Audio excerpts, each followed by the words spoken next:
The year was 2007. That's when the greatest mecha of all time came out, in my opinion. No, not that one. Not even Gundam, or the other amazing person piloting robot anime. I'm talking about Gurren Lagann, an anime that has sent me through an increasingly long, winding spiral of confusion, pain, and deep self-reflection. And it's also one of my favorite animes. Like, I'm obsessed. I got a bit of a problem. I even got this autograph from one of the voice actors. But yeah, let's talk about it.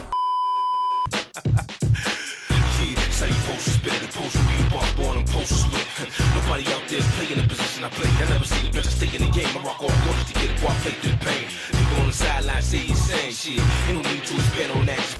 Behind all the epic explosions and bigger than life, Gainax fueled action, there's always been more to Gurren Lagann that has captured me.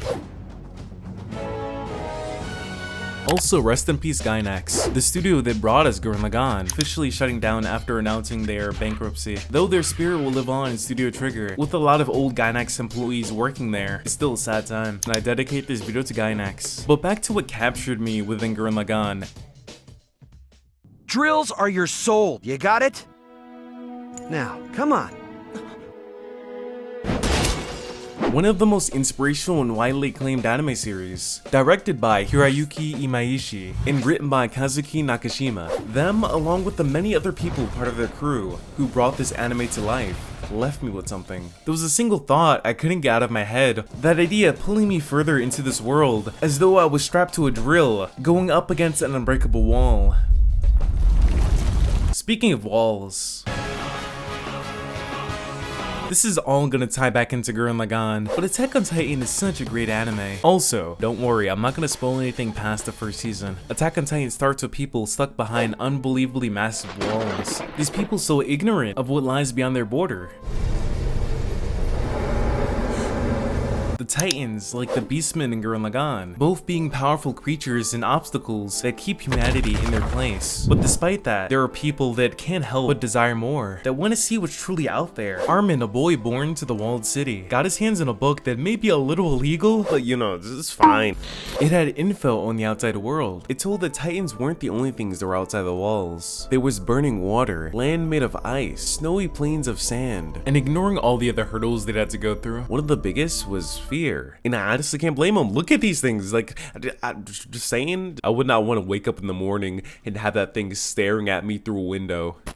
Honestly, the unknown can be terrifying. Are any of the efforts you put forward actually worth it? Why even try to face the mysteries beyond when it would be so much easier to stay where you are currently? Complacent, like an anti-spiral. But we'll get back to that later. A fear of the unknown is something a lot of people can relate to. It's almost natural to humans. And Gurren Lagann teaches us how to overcome that. Though, not gonna lie, the choice to go outside the walls in Attack on Titan can be debatable if that was even the right choice. Got pretty bad out there, not gonna lie. But you'll never know what's out there until you actually take that step. For untold generations, we've been warned to never unseal the canopy that keeps us safe. But what happens exactly when you leave a place like that? Well, look no further than the character we follow through the story, Simon, a scared and timid boy born to an underground village, kind of like the underground mining town of Cooper Pedy in Australia, where people actually live underground. Pretty cool, not gonna lie. But unlike that town, in this village, people aren't really allowed to leave. All he did was dig and dig with an oddly giant drill to expand their village. These dark caverns were all these people knew. The idea of a surface above was as strange and bizarre as the idea of actually landing on the moon, until we eventually did it in 1969 with the Apollo moon landing, making the impossible possible and showing what humanity is truly capable of, as well as revealing that there is so much more out there to discover. But to these villagers, something like that would be nothing but a fairy tale. These people lived in ignorance to the outside world, and to explore beyond their boundary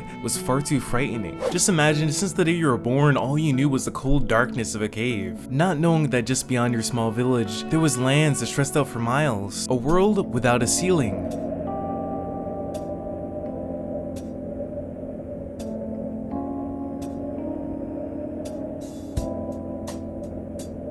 Despite it all, there was one person who did actually make it to the surface. The father of a great man we would soon come to know as Kamina. His dad saw it all, felt the cold wind of the outside world. But the thing is, when this happened, Kamina was still a kid. He was understandably scared and decided to return back to the village he came from. He wasn't ready to take a step, let alone a leap.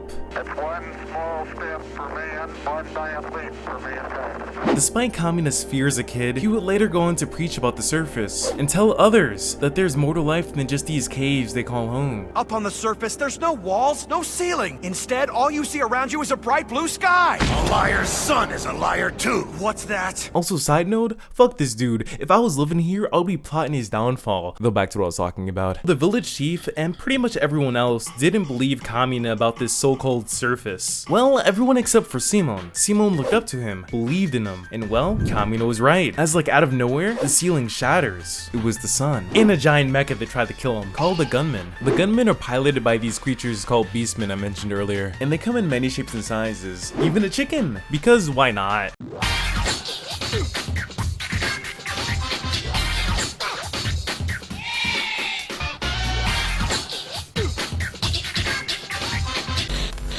And since of course this is a mecha anime, they would eventually get their own gunman once they finally made it to the surface. This mobile suit gunman named Kamina Simon, a skilled sniper named Yoko, and a mechanical genius Liron would begin their journey into the unknown. We're going up to the surface. The surface I saw as a kid.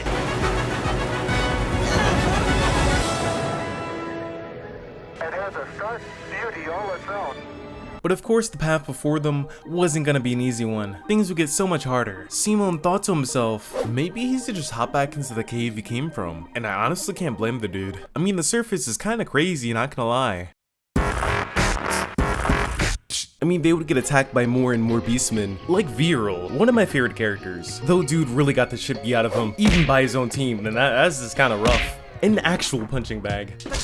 But you see, Viral wasn't the only one getting beat over and over. The same could be said for our group of heroes, Team Gurren. Even through the many victories, that wouldn't stop the harshness of the world from pounding them like a mallet. They were like a metaphorical nail being hit over and over by a metaphorical hammer. I mean, soon after Kamina finally made it to the surface, he would find out his father tragically died. And if he didn't make it, what chance does anyone have? Kamina, normally the person to jump in the middle of a fight without even a second thought, was frozen. I mean, he was trembling in fear, one wrong move and he could be next.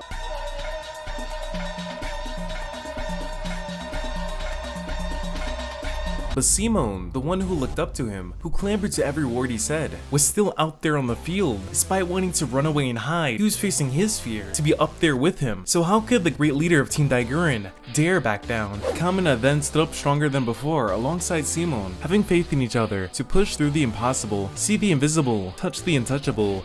Row, fight the power.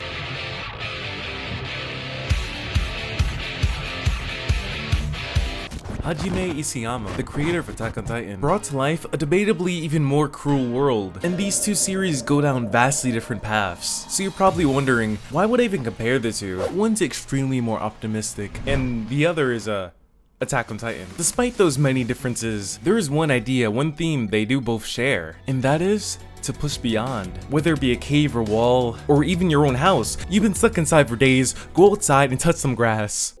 They both explore the ideas of the unknown, and how terrifying that truly is. But despite that, these characters desire to know what's truly out there. Imagine how huge the outside world must be. It does sound really neat. My parents are, well, they're going to sneak outside the walls to see for themselves. They'll know what it's like firsthand. We should do it ourselves one day.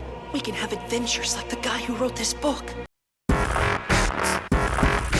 Though sometimes, while venturing into the unknown, the unexpected can happen. When it felt like they were at the top, nothing can go wrong. Life came and just grabbed them, strangled them, and threw them to the ground. And then repeated to beat them over the head with a belt just to make sure they got the message. But yeah, later on in the anime, after winning battle after battle, they would unfortunately lose Kamina, their leader.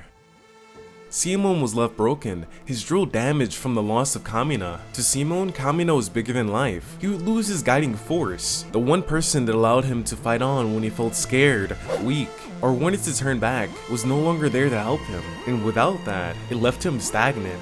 He wasn't living, he was just existing. And honestly, I can relate to that feeling.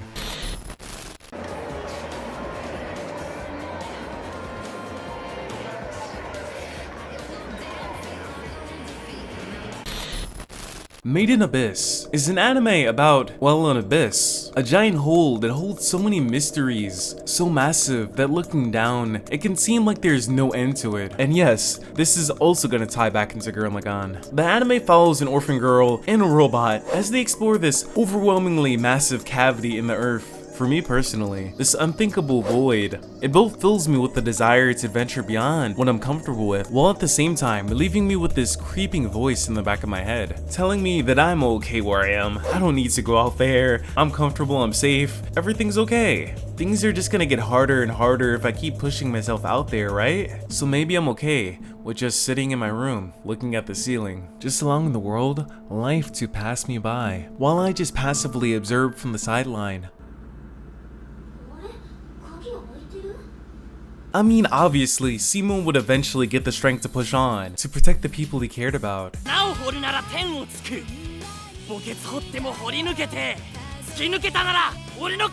They lost a member, but that wouldn't stop their team from growing. Simon had people counting on him, so he couldn't just stay still forever. And with that, he'd even become the team's new leader. But yet again, life said no. Our heroes would learn the truth of their world via Lord Genome, the Spiral King, the man behind all this chaos, and a truly tragic character at the same time. In his backstory, it was revealed that he was also a warrior that fought against an oppressive force that wished to crush him. But since Lord Genome was the one behind the Beastmen and keeping people underground, what enemy was he up against? Well, he stood against these beings known as the Anti-Spiral, until this so-called truth was revealed to him. The Anti-Spiral wished to force their will upon the universe, to prevent something called the Spiral Nemesis, the overuse of spiral power which would lead to the universe's, well, end. But like, what is spiral power though? It's basically anime willpower turned into a power system. It's a lot cooler than it sounds. And this power flows through the veins of the people we've been following throughout the story, along with Lord Genome, and any being who has the deep desire to push forward and advance, like a drill slowly barreling through rock until it makes it out into the other side. And having that sort of drive, only to be hit in the face with a wall telling you that yeah,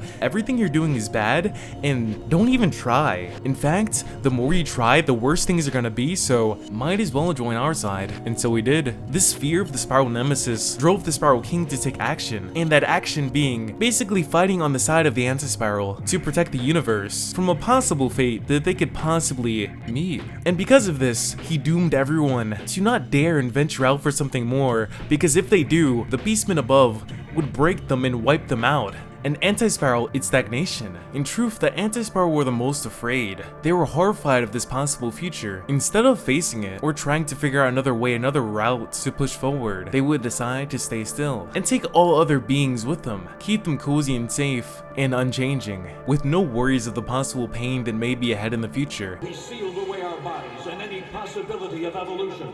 Either submit or be wiped out. They wish for everyone to join them in despair. It's pretty much a pessimistic viewpoint versus an optimistic one. And I'd say it's pretty healthy to have a balance of the two, but once you let pessimism become the only thing you see, that's when it can become a problem. Speaking from experience, it gets harder and harder to move forward until you just stop progressing. You can't change, you can't evolve if you're not going anywhere. And at this point, you're probably thinking to yourself, can I see from behind this mask? No, I'm in fact very much blind. Also, look at this thing. Does it not resemble the physical manifestation of all the negative thoughts in the back of your head? Or is that just me? Everything you worked for in life could end tomorrow, despite the struggle and effort you actually put in to succeed. Life is not certain. There could be a spiral nemesis out there, but you can't spend your whole life running from it, trying to return back to that cave you came from. How long are you gonna keep running, Simon? Why go beyond what you are? Search for things that may not be out there, when you can just stay put and know for a fact that everything's gonna be okay. Why be a spiral being that aims to pierce the heavens, when you can be an anti-spiral, doing nothing forever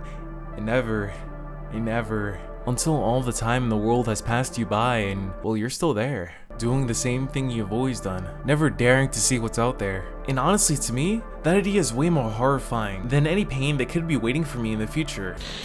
Before Kamina died, he told Simon to not believe in himself, to not even believe in the Kamina that believes in him, but to believe in the him that believes in him. In other words, don't rely on that voice that tries to pull you lower and lower, the voice that wants to keep you in the same spot forever. Don't even rely on me, rely on that voice that has faith in you. And for me, when I feel like I can't go anywhere, when I feel like I don't want to go anywhere, when I want to just stay in my bed and look up at the ceiling, I think of that moment. Life is ups and downs, and sometimes you stay down for a really long time. But forever, That's like a really long time, and I don't want to revert back to the me that would literally spend hours for real doing nothing, while at the same time having my head in the clouds about the possibilities that are out there, seeing Simon endure the unfairness of the world and push on despite any fear or pain he felt inside, as he grew from a scared boy to the type of man I strive to be. He made me want to do the same in my life. I mean, even anytime I upload a video, I don't know how it's gonna be perceived, if people are gonna like it,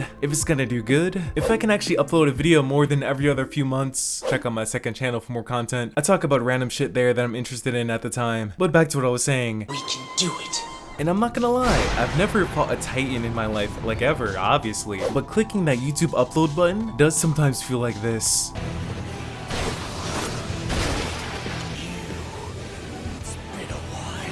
This could all end up in failure, but knowing that's not gonna stop me. I don't want to regret doing nothing because of a tomorrow that might never come. Don't fear the what ifs, the question marks. Gurren Lagann is all about struggle and how to overcome that urge to turn back. You never know where you're gonna go, but moving somewhere is always superior to stagnation. Why can't you see the pathetic limitation of the spiral race? You sit here closed off. That's nobody's limitation but your own. And to that one person who has got to this point in the video, but is still not certain about that one idea, that one project, or goal you want to achieve. It's gonna be hard, you may not succeed, but don't let fear stop you. Leave that comfy cave and rise to the surface. Don't spend all that time thinking about what could be, and instead, move forward, if only just an inch.